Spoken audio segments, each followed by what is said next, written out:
Subscribe कीजिए हमारे channel प्रति क्लासिकल गुरुजी को और पाइए सबसे तेज जीके अपडेट, उसके साथ साथ और भी नई नई जानकारियाँ।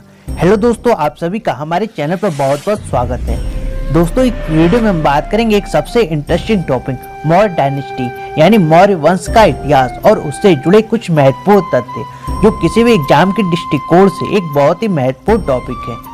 आइए हम वीडियो को शुरू करते हैं। चंद्रगुप्त मौर्य मौर्य वंश का संस्थापक था और चंद्रगुप्त मौर्य का जन्म 345 ईसा पूर्व में हुआ था। दोस्तों, मौर्य राजवंश 322 से लेकर 185 ईसा पूर्व तक प्राचीन भारत का एक महान राजवंश था और इसने 137 वर्ष तक भारत में राज्य किया।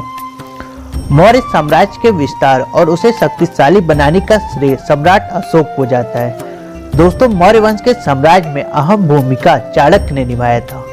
मौर्य साम्राज्य मगध के पूर्व में गंगा नदी के मैदानों से होकर फैला था और इसकी राजधानी पाटलिपुत्र हुआ करती थी।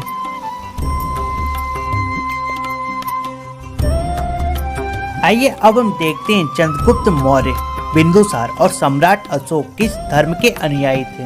दोस्तों, चंद्रगुप्त मौर्य जैन धर्म के अनुयायी थे और बिंदुसार की बात करें तो ये आजीवन संप्रदाय से संबंधित थे। सम्राट अशोक बौद्ध धर्म के अनुयायी थे। चंद्रगुप्त मौर्य ने जैनी गुरु भद्रबाहु से जैन धर्म की शिक्षा ली थी। चंद्रगुप्त मौर्य ने किस राजा को हराकर मौर्य वंश की स्थापना की थी। दोस्तों, चंद्रगुप्त मौर्य ने राजा धनानंद को हराकर मौर्य वंश की स्थापना की थी। राजा धनानंद नंद वंश के अंतिम शासक थे और नंद वंश के संस्थापक महापद्मानंद थे। नेक्स्ट हम बात करते चंद्रगुप्त मौर्य मगध के राजगद्दी पर कब बैठा। दोस्तों, चंद्रगुप्त मौर्य मगध के राजगद्दी पर 322 ईसा पूर्व में बैठा था। चंद्रगुप्त मौर्य और सेल्यूकस निकोटर के बीच युद्ध कब हुआ। चंद्रगुप्त मौर्य और सेल्यूकस निकोटर के बीच 305 ईसा पूर्व में हुआ था। सेल्यूकस निकोटर सिकंदर का सेनापति था, जो युद्ध हारने के बाद इसने अपनी पुत्री हेलेना का विवाह चंद्रगुप्त से कर दिया था। इसके साथ साथ इसने काबुल, कंधार, हेरात और मकरान चंद्रगुप्त को दे दिया था। दोस्तों, चंद्रगुप्त मौर्य को जैन ग्रंथों के अनुसार क्षत्रिय कहा गया है। वहीं कुछ लोग इन्हें विसल भी कहते हैं। विसल यानी छोटी जाति का भी कहते हैं। आइए अब हम देखते हैं नंद वंश के बाद कौन कौन सा वंश आया। दोस्तों, नंद वंश के बाद मौर्य वंश और फिर शोक वंश और फिर कंडव वंश भारतवर्ष पर राज किए थे। नंद वंश के संस्थापक राजा महापद्मानंद थे और उसके अंतिम शासक राजा धनानंद थे। चंद्रगुप्त मौर्य ने राजा धनानंद को हराकर मौर्य वंश की स्थापना की थी, जिसमें मौर्य वंश का उपनाम प्रथम भारतीय अखिल साम्राज्य था। इसके अंतिम शासक का नाम राजा ब्रह्मदत्त था। उसके बाद शुक वंश की स्थापना हुई, जिसके संस्थापक पुष्यमित्र थे और उसके अंतिम शासक का नाम देवभूति था। देवभूति की हत्या करने के बाद ही कंडव वंश की स्थापना हुई थी। चंद्रगुप्त के मृत्यु के बाद कौन राजा बने। दोस्तों, चंद्रगुप्त के मृत्यु के बाद बिंदुसार राजा बने 298 ईसा पूर्व में। चंद्रगुप्त मौर्य ने किसकी सहायता से मौर्य वंश की स्थापना की थी। चंद्रगुप्त मौर्य ने चाणक्य की सहायता से मौर्य वंश की स्थापना की थी। आइए अब हम देखते हैं कि चंद्रगुप्त मौर्य को क्या कहा गया। दोस्तों, चंद्रगुप्त मौर्य को एक यूनानी लेखक प्लूटार्क द्वारा एंडोकोटोस कहा गया। वही विलियम जोन्स ने इन्हें सेंडोकोट्स का नाम दिया। दोस्तों, 15 जनवरी 1784 में एशियाटिक सोसाइटी की स्थापना विलियम जोन्स ने की। ये क्वेश्चन कई बार एग्जाम में पूछा गया है। आइए अब हम देखते हैं चंद्रगुप्त मौर्य के दरबारी कवि कौन थे। दोस्तों, चंद्रगुप्त मौर्य के दरबारी कवि में चाणक्य, मेगस्थनीज और विशाखदत्त थे। चाणक्य ने अर्थशास्त्र की रचना की थी और वहीं इंडिका की रचना मेगस्थनीज ने की थी। विशाखदत्त ने मुद्रा राक्षस की रचना की थी। वाणभट्ट के दरबारी कवि की बात करें तो वो हर्षवर्धन थे। आइए अब हम देखते हैं चाणक्य से जुड़े कुछ महत्वपूर्ण बातें। दोस्तों, चाणक्य को विष्णुगुप्त, कौटिल्य और पच्छिल स्वामी के नाम से भी जाना जाता है। विष्णुगुप्त चाणक्य का बचपन का नाम था और ये चंद्रगुप्त मौर्य के दरबार में प्रधानमंत्री के पद पर शामिल थे। चाणक्य ने जब अर्थशास्त्र की रचना की थी तो एक सप्तांग सिद्धांत दिया था, जिसमें राजा, आमत्य, जनपद, दुर्ग, कोष, दंड, मित्र शामिल हैं। आइए अब हम देखते हैं चंद्रगुप्त मौर्य से जुड़े कुछ महत्वपूर्ण प्रश्न। चंद्रगुप्त मौर्य ने अपने अंतिम समय में किस धर्म को अपनाया था? दोस्तों, चंद्रगुप्त मौर्य ने अपने अंतिम समय में जैन धर्म को अपनाया था। चंद्रगुप्त मौर्य के धार्मिक गुरु कौन थे? चंद्रगुप्त मौर्य के धार्मिक गुरु भद्रबाहु थे। अपने अंतिम समय में ये कहाँ गए? दोस्तों, अपने अंतिम समय में ये श्रवणबेलगोला दक्षिण भारत गए। वहीं पर उन्होंने संलेखना विधि द्वारा 298 ईसा पूर्व में अपने प्राण त्याग दिए।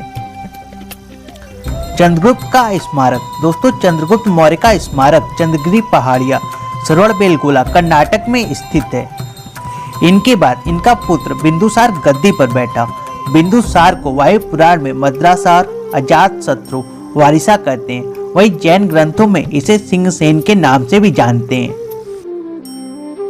आइए अब हम देखते हैं कि बिंदुसार के प्रधानमंत्री कौन कौन थे।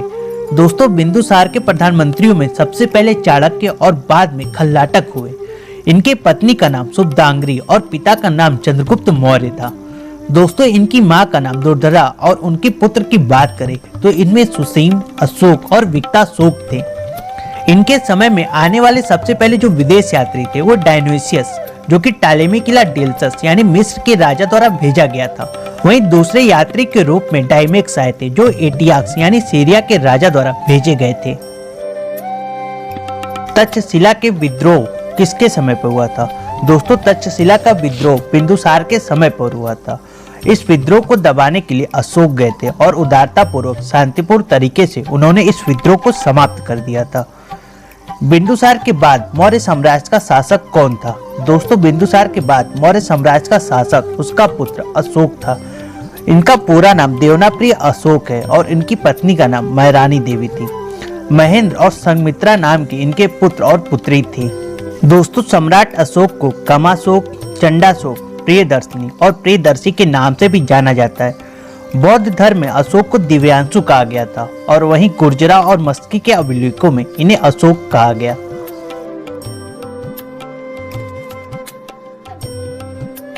नेक्स्ट हम बात करते हैं कलिंग युद्ध। दोस्तों, कलिंग युद्ध 261 ईसा पूर्व हुआ था। यह युद्ध अशोक और राजा अनंतनाथन के मध्य हुआ था। इस युद्ध में विजयी अशोक हुआ था। इसी युद्ध में उन्होंने भीषण नरसंहार को देखकर अहिंसा की जगह बौद्ध धर्म को अपनाया। कलिंग युद्ध का उल्लेख हमें अशोक के 13वें शिलालेख में मिलता है। बौद्ध धर्म की शिक्षा अशोक ने उपगुप्ता से ली थी और तीसरी बौद्ध संगति 250 ईसा पूर्व में पाटलिपुत्र में अशोक के शासनकाल में हुई थी। सबसे पहले शिलालेखों का प्रचलन भारत में कहाँ हुआ? दोस्तों, सबसे पहले शिलालेखों का प्रचलन भारत में अशोक के शिलालेख में मिलता है। अशोक के शिलालेखों को सबसे पहले 1837 में जेम्स प्रिंसेप ने पढ़ा था। आइए अब हम बात करेंगे कि मौर्य साम्राज्य कितने वर्गों में बटा था। दोस्तों, ये 5 भागों में बटा है, जिसमें उत्तरापथ, अवंती राष्ट्र, कलिंग, दक्षिणापंथ और पूर्वी प्रांत शामिल है। अगर हम इनकी राजधानी की बात करें तो उत्तरापथ की राजधानी तक्षशिला, अवंती राष्ट्र की राजधानी उज्जैनी और कलिंग की राजधानी तोसली है। वहीं अगर हम दक्षिणापंथ की बात करें तो इसकी राजधानी स्वर्णगिरी और पूर्वी प्रांत की राजधानी पाटलिपुत्र है। प्रांत के शासकों को आर्यपुत्र या राष्ट्रिक कहा जाता था।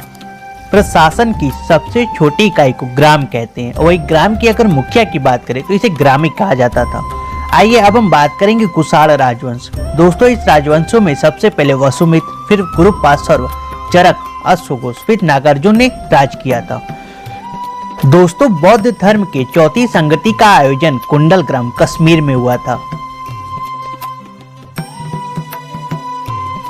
आइए अब हम देखते हैं मौर्य वंश के पतन का क्या कारण है। दोस्तों, 137 साल की मजबूत शासन व्यवस्था के बाद भी मौर्य वंश का पतन किस कारण से हुआ? आइए जानते हैं इसके पीछे की वजह। दोस्तों, चंद्रगुप्त मौर्य के बाद जितने भी इसके उत्तराधिकारी थे वो अयोग्य और निर्मल थे। वहीं पर इसमें प्रशासन का अत्यधिक केंद्रीकरण हो गया था। इस वंश में आर्थिक और सांस्कृतिक दोनों प्रकार की समानताएं नहीं थी। राष्ट्रीय चेतना का भी इस वंश में अभाव था। दोस्तों, इसके साथ मौर्य वंश के जितने भी प्रांतीय शासक थे उन सभी का अत्याचार भी इनके पतन का मुख्य कारण बना। इसके साथ साथ इनके राज्यों में करों की अधिकता भी थी। सिकंदर के सेनापति। दोस्तों, सिकंदर के सेनापति में सेल्यूकस निकोटर और नियारक्स शामिल थे। आइए अब हम देखेंगे मौर्य वंश से जुड़े कुछ महत्वपूर्ण प्रश्न जो कि विभिन्न एग्जामों में पूछे गए हैं। किस जैन ग्रंथ में मौर्य वंश का विवरण मिलता है? दोस्तों, मौर्य वंश का विवरण कल्प सूत्र में मिलता है। चंद्रगुप्त के दरबार में सेल्यूकस निकोटर का राजदूत कौन था? दोस्तों, चंद्रगुप्त के दरबार में सेल्यूकस निकोटर का राजदूत मेगास्थनीज था। भारत में मैकियावेली किसे कहा जाता है? दोस्तों, भारत में मैकियावेली चाणक्य को कहा जाता है। चंद्रगुप्त मौर्य की माता का क्या नाम था? दोस्तों, इनके माता का नाम मूर था। बौद्ध और जैन धर्मों के अनुसार चंद्रगुप्त मौर्य किस वर्ण से थे? दोस्तों, बौद्ध और जैन धर्मों के अनुसार चंद्रगुप्त मौर्य क्षत्रिय वर्ण से थे। चंद्रगुप्त मौर्य का शासन कब से कब तक रहा? दोस्तों, इनका शासन 322 ईसा पूर्व से लेकर 298 ईसा पूर्व तक था। जूनागढ़ अभिलेख किस लिपि में लिखा गया था? दोस्तों, जूनागढ़ अभिलेख ब्राह्मणी लिपि में लिखा गया है। नेक्स्ट हम बात करते हैं चंद्रगुप्त मौर्य ने किससे जैन धर्म की शिक्षा ली थी? दोस्तों, चंद्रगुप्त मौर्य ने भद्रबाहु से जैन धर्म की शिक्षा ली थी। चंद्रगुप्त मौर्य ने संलेखना विधि द्वारा श्रवणबेलगोला यानी कर्नाटक में 298 ईसा पूर्व में अपने शरीर का त्याग कर दिया था, जिसके बाद इनका पुत्र बिंदुसार गद्दी पर बैठा। आइए अब हम देखते हैं कि बिंदुसार को और किस नाम से जाना जाता है। दोस्तों, बिंदुसार को अजात शत्रु यानी शत्रु विनाशक के रूप में भी जाना जाता है। बिंदुसार के दरबार में कौन सा विदेश यात्री आया था? दोस्तों, बिंदुसार के दरबार में डायमेक्स आए थे। नेक्स्ट हम देखते हैं मिस्र के शासक टालमी द्वितीय ने किस राजदूत को बिंदुसार के दरबार में भेजा था? दोस्तों, टालमी द्वितीय ने डायनोसिस को बिंदुसार के दरबार में भेजा था। मौर्य प्रशासन में प्रधानमंत्री को क्या कहा जाता था? दोस्तों, मौर्य प्रशासन में प्रधानमंत्री को अमात्य कहते थे। नेक्स्ट हम बात करते हैं मौर्य प्रशासन में वन विभाग के प्रधान को क्या कहा जाता है? दोस्तों, मौर्य प्रशासन में वन विभाग के प्रधान को आट्विक बोला जाता था। बिंदुसार किस धर्म का अनुयायी था? दोस्तों, बिंदुसार आजीवन संप्रदाय का अनुयायी था। आइए अब हम देखते हैं अशोक से जुड़े कुछ महत्वपूर्ण बातें। दोस्तों, सम्राट अशोक बिंदुसार के पुत्र थे और जिनका राज्याभिषेक 269 ईसा पूर्व में किया गया था। इससे पहले सम्राट अशोक उज्जैन के राज्यपाल थे। नेक्स्ट हम बात करते हैं सम्राट अशोक को अभिलेखों में किस नाम की उपाधि दी गई है? दोस्तों, सम्राट अशोक को अभिलेखों में देवनाप्रिय नाम की उपाधि दी गई है। सम्राट अशोक को पुराणों में किस नाम से जाना जाता है? दोस्तों, अशोक को पुराणों में अशोकवर्धन के नाम से जानते हैं। दीपवंश में सम्राट अशोक को किस नाम से जाना जाता है? दोस्तों, दीपवंश में सम्राट अशोक को करमौली के नाम से जाना जाता है।